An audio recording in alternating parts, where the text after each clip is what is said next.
parte final do versículo 11 do capítulo 13 do Apocalipse anuncia que a besta que emerge da terra parece cordeiro, mas fala como dragão.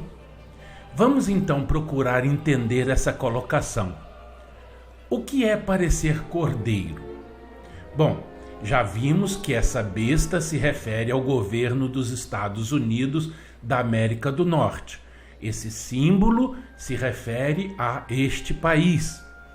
Assim, plenamente identificado como o poder simbolizado pela besta de 2 chifres, podemos, sem temor nem preconceito, rastrear na história o curso que esta nação segue segundo o que a própria profecia traçou.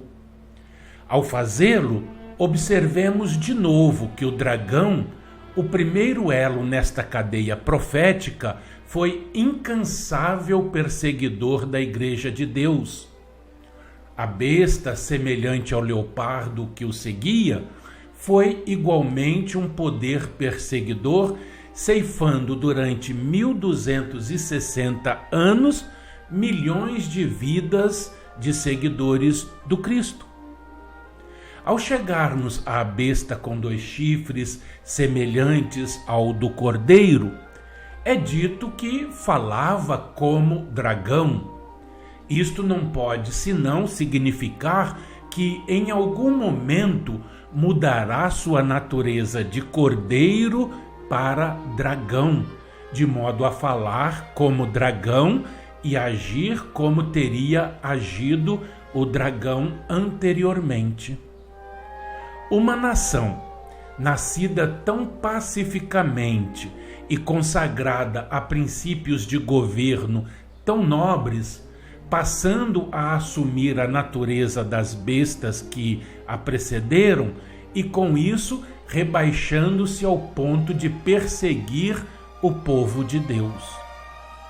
Porém, não nos resta outro remédio senão deixar-nos guiar em nosso estudo pelo esboço divinamente inspirado na profecia.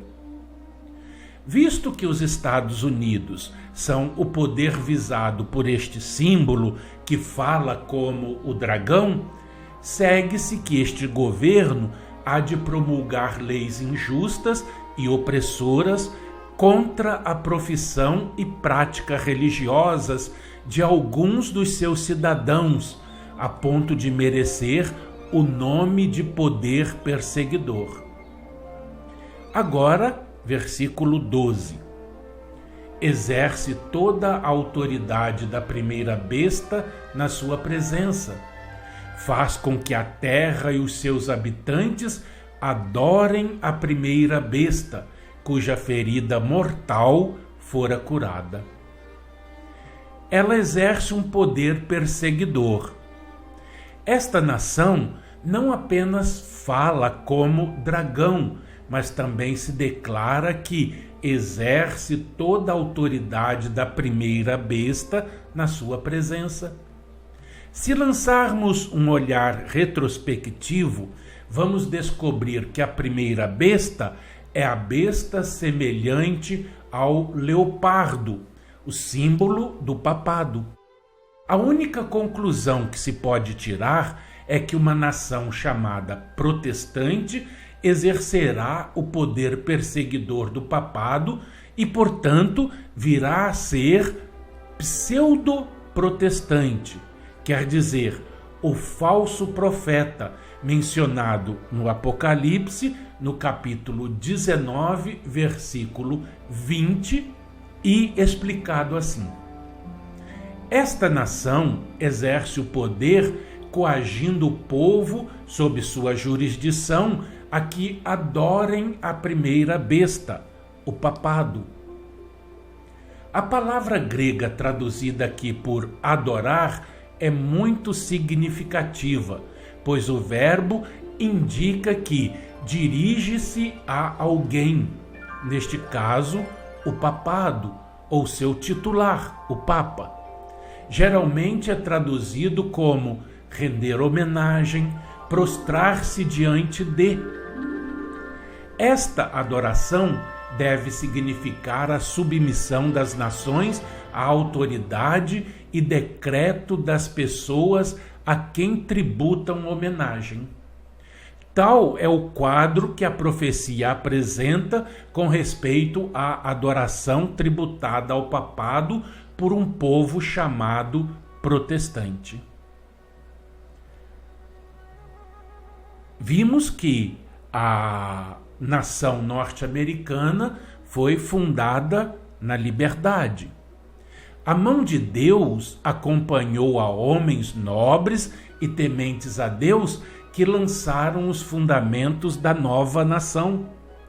O profeta viu que por volta de 1798 subiria da terra a besta semelhante a um cordeiro. Certamente não se tratava de uma coincidência. George Washington, o primeiro presidente dos Estados Unidos, disse em seu discurso inaugural, abre aspas, nenhum povo pode sentir-se mais obrigado que o dos Estados Unidos em reconhecer e adorar a mão invisível que dirige os assuntos humanos. Cada passo que tenha dado adiante para obter o caráter de nação independente parece ter distinguido por alguma amostra de atuação providencial. Fecha aspas. Em sua resposta a este notável discurso, o Senado declarou, abre aspas, quando contemplamos a conjunção de circunstâncias e a maravilhosa combinação de causas que prepararam gradualmente o povo deste país para a independência, quando contemplamos a origem, o progresso e o fim da recente guerra que lhe deu um nome entre as nações da terra, sentimos-nos, com Vossa Excelência, induzidos inevitavelmente a reconhecer e adorar o grande árbitro do universo, por quem os impérios se levantam e caem. Fecha aspas. E a luta contra a tirania religiosa? Aqueles homens não eram apenas piedosos, e sim sábios e previdentes. Quando certos grupos religiosos pediram que o reconhecimento explícito do único Deus verdadeiro e de Jesus Cristo fosse incluído na Constituição, o pedido foi negado. Escrevendo sobre o incidente, Thomas Jefferson disse, abre aspas, a inserção foi rechaçada por grande maioria, como prova de que desejava abranger com o manto de sua proteção o judeu e o gentio, o cristão e o maometano, o hindu e o infiel de toda denominação. Fecha aspas. Em 18 de janeiro de 1874, a Comissão de Assuntos Judiciais da Câmara deu este relatório a um pedido semelhante. Abre aspas. Como este país, de cujo governo lançavam então o fundamento, teria de ser a pátria dos oprimidos de todas as nações da terra, fossem cristãos ou pagãos, e compreendendo plenamente os perigos que a união entre a Igreja e o Estado havia imposto a tantas nações do velho mundo, com grande unanimidade, concordaram que não convinha pôr na Constituição ou forma de governo algo que pudesse interpretar-se como referindo-se a qualquer credo religioso ou doutrina. Fecha aspas. A história testemunha o fato de que estes grandes homens que lançaram as pedras fundamentais sobre as quais foi construído os Estados Unidos olhavam com vistas ao futuro, com uma visão quase profética e distinguiram os perigos que a liberdade pessoal teria de enfrentar no país um dia. E assim, meus irmãos, formou-se a nação norte-americana com esse espírito de liberdade, o que parece cordeiro.